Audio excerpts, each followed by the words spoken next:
Fala galera, estarei fazendo mais um vídeo aqui breve, tá? Um vídeo muito pequeno, falando a respeito aí de Daniel capítulo 8, beleza? E nesse vídeo aqui vocês vão analisar junto comigo, né? Quem é, na verdade, o quarto animal da estátua do rei Nabucodonosor da Babilônia? Será que é a Grécia ou o Império Romano? Venha comigo e confira, galera. Aqueles que estão entrando no canal pela primeira vez, sejam bem-vindos, tá? E aproveitem e se inscrevam para que vocês possam receber mais vídeos e ficar por dentro aí da escatologia preterista completa. Quem vos fala aqui é o Alexandre Moraes, tudo bem? É isso aí, galera, vem comigo, vamos que vamos. Mais um vídeo.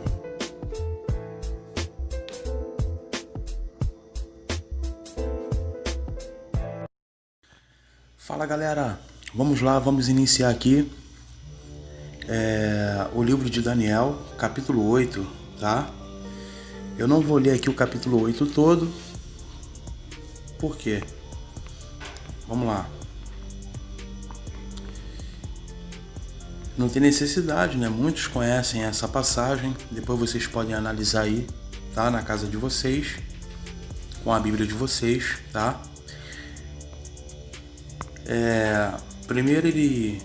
Primeiro Daniel ele vai ter a visão, né? O anjo vai dar essa visão para Daniel. E a partir do versículo 15 daqui é onde o anjo vai explicar essa visão que Daniel teve, tá bom? Especificamente aqui, a visão é uma visão fazendo referência aí, né, ao Império da Grécia e ao Império que viria depois da Grécia, tá? Inclusive tem outras passagens no próprio livro de Daniel, né, falando aí especificamente a respeito dos 4 animais e que esse quarto animal seria o animal mais feroz, aquele mais forte e poderoso, né, acima dos 3, do qual o primeiro foi Babilônia, segundo Medo-Pérsia, terceiro Grécia e quarto o Império Romano, tá? Então vamos analisar aqui e ver, de acordo com o que está escrito, se esse quarto animal é o reino da Grécia. Vamos lá. Primeiro ele vai explicar o seguinte, ele vai dizer assim, a partir do versículo 15. Eu estava procurando entender o que tinha visto quando apareceu na minha frente um ser que parecia um homem. E ouvi uma voz humana que vinha do rio Ulai e que gritou assim: Gabriel, explique a visão a esse homem. 17. Aí Gabriel chegou mais perto de mim e isso me deixou muito assustado. Eu me ajoelhei e encostei o rosto no chão. E ele disse o seguinte: Você, homem mortal, precisa entender a visão, pois ela é a respeito do tempo do fim. Que tempo do fim seria esse? A consumação dos séculos, tá? Onde seria ali instaurado o reino do Messias. Que, de acordo aqui com o contexto, a gente vai analisar mais adiante, não teria como ser literal, até porque Jesus Cristo ele não veio reinar de forma literal, né? Inclusive tem uma passagem onde ele vai falar lá para Pilatos o seguinte: Pilatos, se o meu reino fosse desse mundo, ou seja, físico, literal, né? Da mesma forma como foi o de Davi, de Saul, de Salomão, né? Você acha, Pilatos, que eu não teria aqui pessoas ou soldados, né? Tô falando aqui com as minhas palavras, que iriam lutar ao meu favor para me tirar das mãos dos homens, né? Jesus Cristo ele vai mencionar isso. Ele vai falar isso para Pilatos. Isso é o que está escrito, tá? 18. Ele ainda falava quando desmaiei e caí de bruços no chão, mas ele me pegou, me pôs de pé. 19. E disse: Eu vou lhe contar o que vai acontecer quando passar a ira de Deus. Que ira de Deus é essa? Essa ira é justamente aí Jesus Cristo vindo sobre as nuvens do céu, né? De acordo aí com a parúzia, tá? Conforme está lá no grego, trazendo juízo e justiça sobre Jerusalém. E por qual motivo isso? Porque Jerusalém bebeu o sangue dos profetas, matou os profetas desde o sangue de Abel até o sangue de Zacarias. Isso Jesus Cristo menciona lá em Mateus capítulo 23, né? Para os líderes religiosos, aqueles que deveriam dar a vida pelas ovelhas de Israel, mas eles fizeram tudo o contrário, né? Pois essa visão é a respeito do tempo marcado para o fim. E que fim seria esse? O fim de todas as coisas. O fim dos dias, a consumação dos séculos, onde seria ali, né, digamos assim, manifestado, né, o grande iníquo, aquele que iria assolar e destruir de uma vez por toda o templo de Jerusalém, que, diga-se de passagem, foi uma das maiores figuras de uma cidade de pé, né, de uma Jerusalém existente, em vigor. Versículo 20. O carneiro com 2 chifres que você viu representa os reis da Média e da Pérsia, né? Algumas pessoas, alguns alegam que esses 2 reinos, que é Média e Pérsia, eles são divididos, eles são separados, né? E colocam esses 2 como 2 animais, tá? E isso não confere, porque na verdade aqui está falando a respeito de um animal. E que animal é esse? Carneiro, que tem 2 chifres em uma única cabeça. Então, Medo-Pérsia, tá? São 2 reinos acoplados em uma única cabeça. Entendeu? Eles são unidos. Então não faria sentido querer separar Medo-Pérsia. Não faz sentido nenhum. Porque se fosse separado, né, a analogia aqui não seria vindo aí na cabeça de um carneiro. Correto? 21. O bode é o rei da Grécia, e o seu chifre grande é o primeiro rei desse país. Qual é a referência desse chifre, desse rei? É uma referência a Alexandre o Grande, tá? Vamos lá. 22. Os 4 chifres que nasceram quando o primeiro chifre foi quebrado, ou seja, a queda de Alexandre o Grande, né, representam os 4 reinos em que o país será dividido. Mas esses reinos não serão tão poderosos como o primeiro. Mas como assim? Daniel não vai ser revelado para Daniel que o 4º animal é o mais poderoso de todos eles?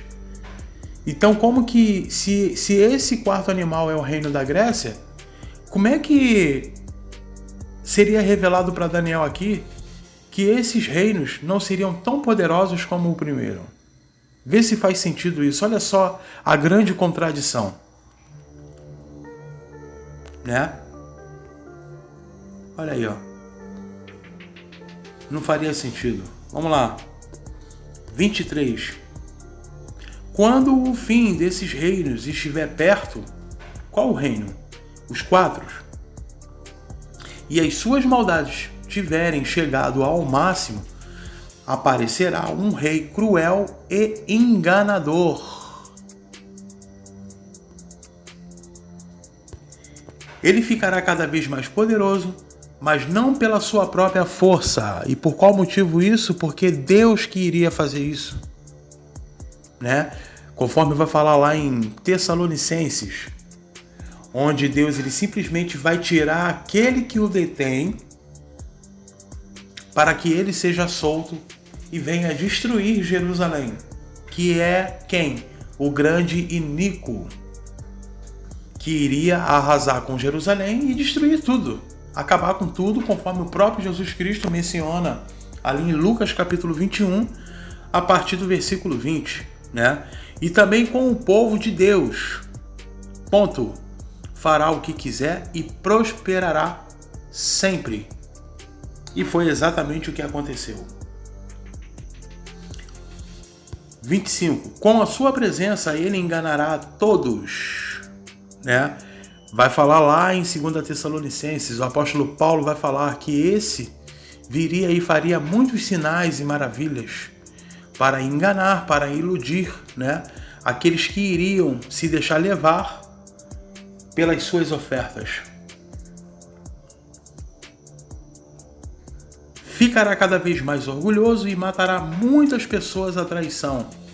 Finalmente ele desafiará Deus, o Rei dos Reis, mas será destruído sem o uso da força humana. E por que que o anjo fala isso para Daniel aqui? Porque o reino do Messias ele não foi um reino literal. O reino do Messias ele é um reino espiritual. Então Jesus Cristo ele não iria vir para poder pegar em espada e travar uma batalha, uma briga, né, contra eles. Jesus Cristo jamais iria fazer isso, né? Inclusive até mesmo o próprio profeta Oséias, ele mencionou isso e falou sobre isso. Parei aqui no 25, né? O próximo é o 26. Vamos analisar rapidamente lá. Olha só o que Oséias mencionou. Vamos lá. Oséias capítulo 2, se eu não me engano. Acho que é aqui que tá, né? Vamos lá, ó. Eu não vou ler tudo não, senão vai ficar muito grande. Ó, Deus disse ao povo de Israel: vou seduzir a minha amada e levá-la de novo para o deserto, onde lhe farei do meu amor. Né? Ele fala isso para quem? Para Israel, para Jerusalém. Olha aqui, ó. Para os israelitas, né? 16. Mais uma vez, ela me chamará de meu marido, em vez de me chamar de meu Baal. Preste atenção aqui, ó. Nunca mais.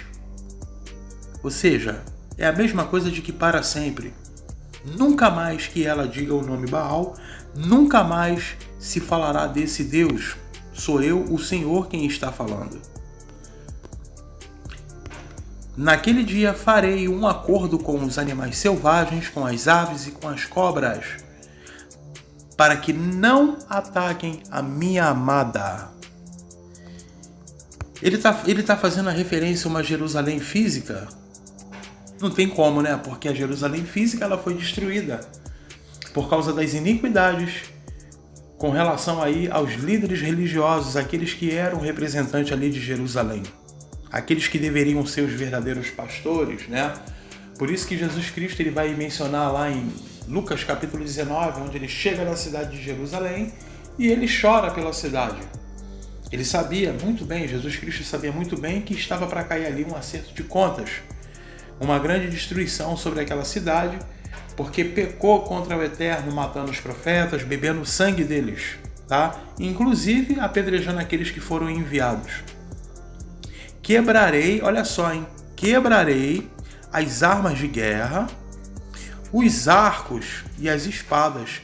Não haverá mais guerra. E o meu povo viverá em paz e em segurança.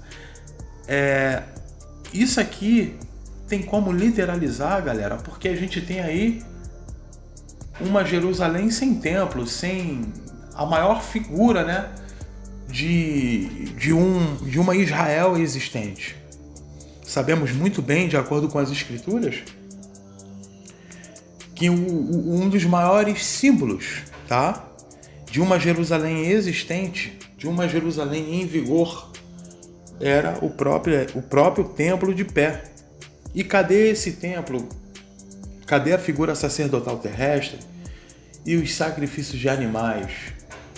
Eles estão aqui até os dias de hoje? Não faria sentido nenhum. É simplesmente querer colocar Deus como um ser humano, um Deus que volta atrás na sua palavra e que não cumpre com a sua promessa. Então não tem lógica. Não faz sentido. Ah, Alexandre, mas o terceiro templo ele vai ser construído. Beleza, mas quem é que fala isso? Qual profeta? Aonde é que está nas escrituras? Menciona. Coloca aí nos comentários. Coloca. Aonde é que está algum profeta aí falando da construção de um terceiro templo literal? Não tem.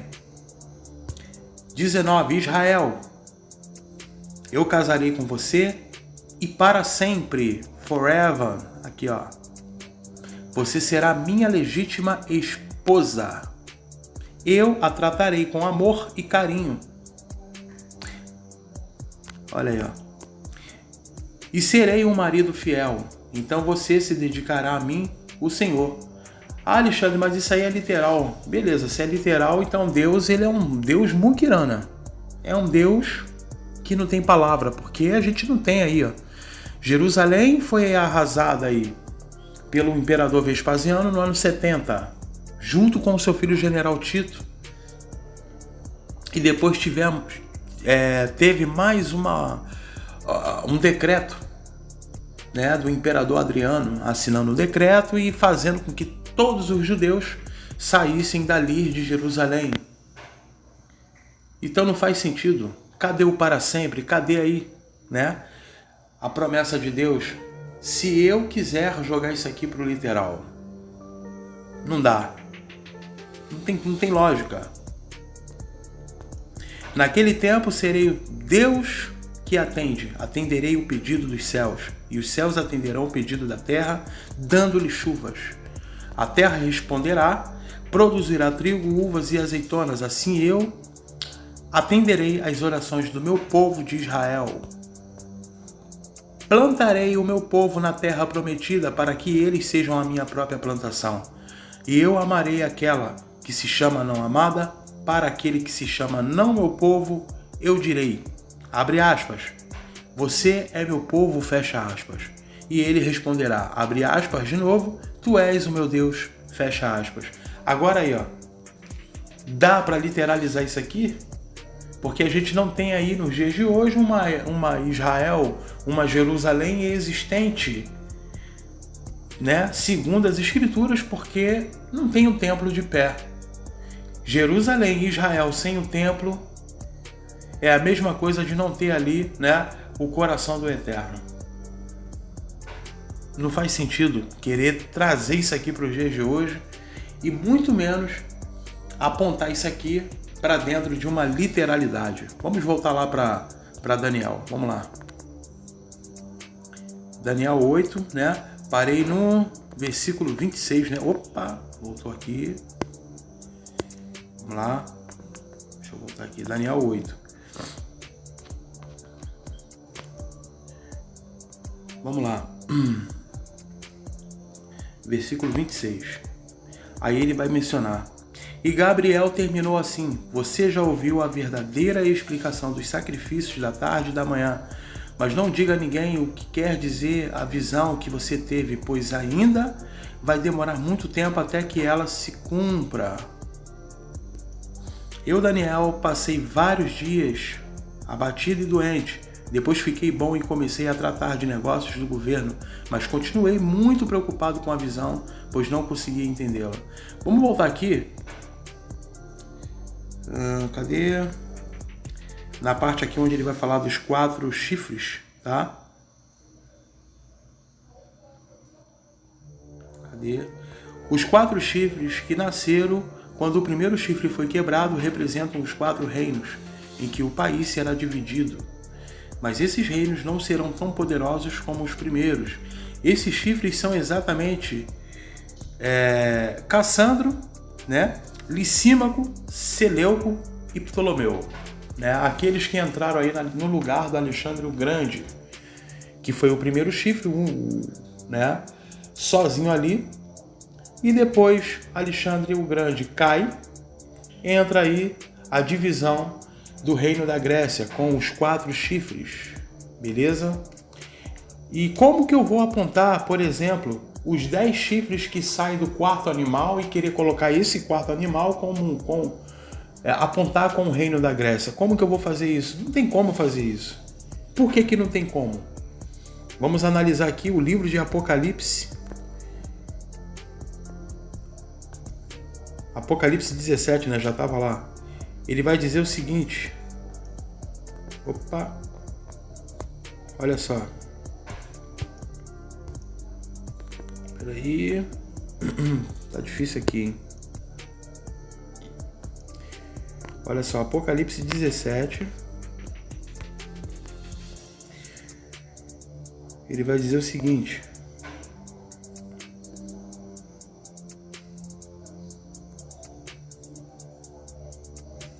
Olha só.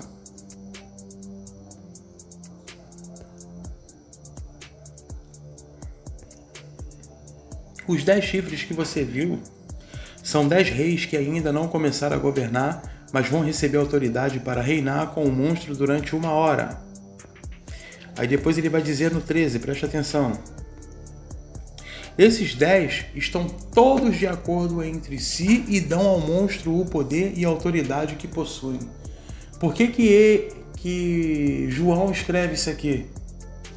Porque esses 10 chifres são 10 chifres de um mesmo reino, que não teria nenhuma lógica ser do reino da Grécia, até porque isso aqui é um contexto, né? No período da época do Império Romano, e que é justamente os 10 chifres que saem da cabeça do quarto animal. Então, como que poderia ser do reino da Grécia se os 4 chifres que saíram ali depois do Alexandre o Grande, eles já saíram se dividindo, e aqui, né, João escreve que esses 10 chifres eles são unidos em um único propósito. E olha só o que ele vai falar, hein? Preste atenção. Eles lutarão contra o Cordeiro e ele os vencerá, porque é o Senhor dos senhores e o Rei dos reis. Né? Jesus Cristo venceria esses 10 chifres de forma literal? Claro que não. Até porque o Império Romano ele continuou até o ano 476 com o Imperador Adriano, assinando o decreto e expulsando todos os judeus de Jerusalém, então não faria sentido. Então qual seria a forma, né, de uma grande vitória? Que é justamente a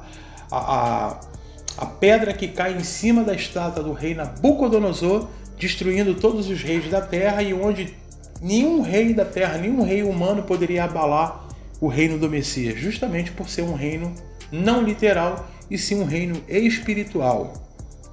E com ele vencerão os seus seguidores, aqueles que são chamados e fiéis, né?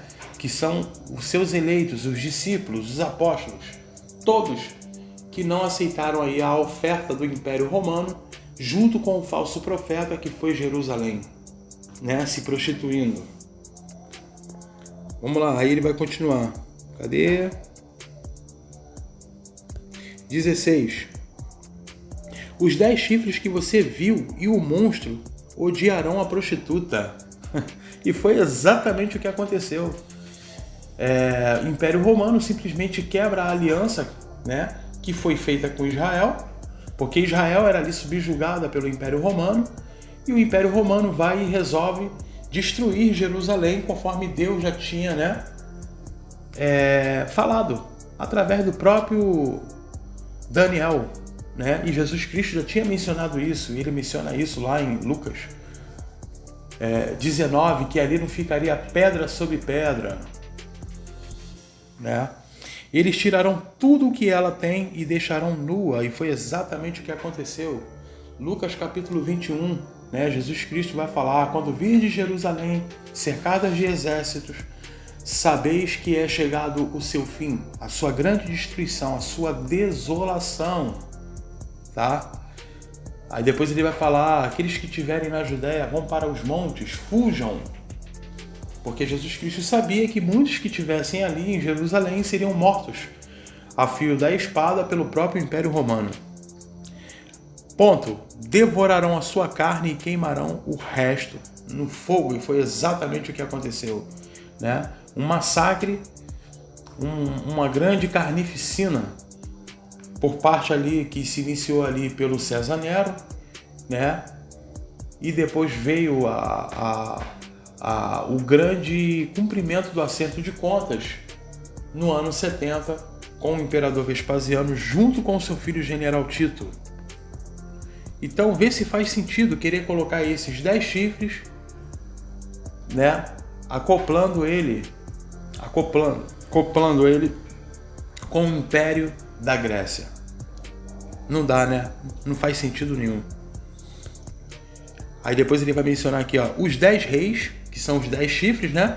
Farão isso porque Deus colocou no coração deles o desejo de fazerem o que ele quer. O apóstolo Paulo vai mencionar isso em Tessalonicenses, para a igreja de Tessalônica, né? Que sairia dali aquele que estava detendo o grande inimigo, porque precisava se cumprir, né? Digamos assim, precisava ali ser instaurada ali as 7 igrejas da Ásia, o evangelho precisava ser anunciado a todas as nações em um mundo habitado. Então por isso, né, que tinha esse tempo, para que esse grande inimigo não fosse manifestado ali antes do tempo, que foi justamente o período do reinado milenar de Cristo, né? Vamos lá. Assim entre si concordarão em entregar ao monstro a autoridade que ele tem para governar. Isso acontecerá até que se cumpra as palavras de Deus, ou seja, todas as profecias, né, que se cumpriu ali exatamente com a destruição do templo no ano 70, conforme o próprio Jesus Cristo ele vai mencionar em Lucas capítulo 21, que eu vou colocar aqui, vamos lá.